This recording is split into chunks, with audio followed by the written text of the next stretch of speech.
3, 2, 1. Alright! So, good afternoon, Oman! So, right now, nasa Oman po kami. Kung saan-saan na po tayo napapadpad. So, good afternoon, everyone. Nandito na po kami sa Kusinerong Pinoy. Yes. Tama ba? Kusinerong Pinoy. Dito po sa Ruwi, sa Oman po. Yes. Again, we are inviting each and everyone. We will be here. Mag-i-start po kami ng 6 p.m. Oman time. So, 6 p.m. UAE time. Pareho lang sila ng time slot. Okay? Yes. So, 6 p.m. UAE time and Oman time. We will be here up until closing. Yes. So, shout out naman. Shout out. Shout out. Okay. Sa iyo ay Nina, Miss Nina, isang kababayan natin na business entrepreneur dito po sa Ruwi. Alright, so pinaunlakan niya po kami na magsagawa ng event dito ngayon. Ano lang po yung natin, yung place napaka-accessible. Sobrang highway lang po. Yung makikita niyo po kaagad sa daan. Ruwi, malapit po kami sa Softy Ice Cream. So again, we are inviting you na magpunta dito for a free assessment. Yes, punta po kayo. At congratulations pala sa mga na-interview ng Hungary. Wow! It's almost 20 person sila. 13 nung naka-receive din ng offer letter, Tapos then ngayon, 7 na. Wow, congratulations sa inyo. Hintayin nyo yung job offer niyo. Congratulations. At sa mga Albania rin na na-interview, kahapon din, congratulations sa inyo. At sana kayo ay mapili papuntang Albania rin.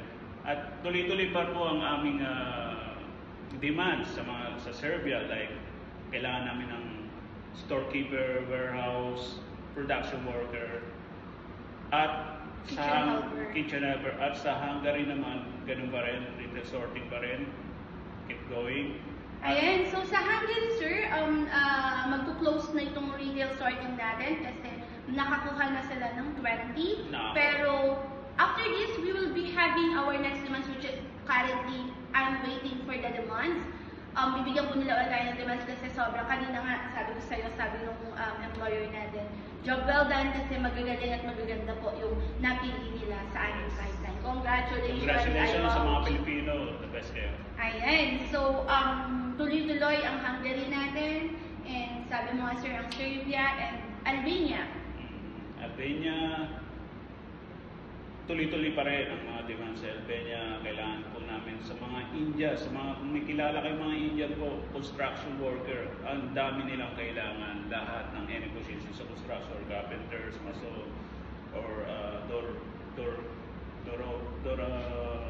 fixer, lahat po nandoon.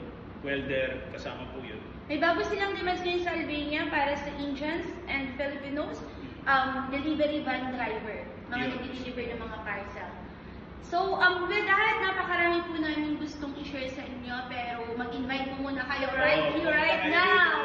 So, you can just like and share. Update po is laging nasa page po namin kung ano po yung kaganapan, sino po yung napili, sino po yung makaka-alas, sino po yung may visa na. So, we would like to invite you na i-like and share po yung aming page. Yes. So, with that, kita-kita tayo dito sa Ruwi. yeah, kita-kita Hanggang kailan tayo dito sa Oman, sir? Hanggang 21 days tayo. So, nakakailang days na ba tayo? 3 So, days. I assume na hanggang June 25 po kami, pero you have to check lagi yung mga update namin sa Facebook page. Okay? So, today, nandito po kami sa Ruwi. On Friday, nasa Altware po kami. Mag-invite po kami sa inyo bukas kasi on Friday, tagpuan naman sa tagpuan po. Nandun po kami sa doon. Alright? So, with that, my name is Shariel. My name is Ariel. Nagsasabing, si Eyeballs ang bahala sa iyo. See you!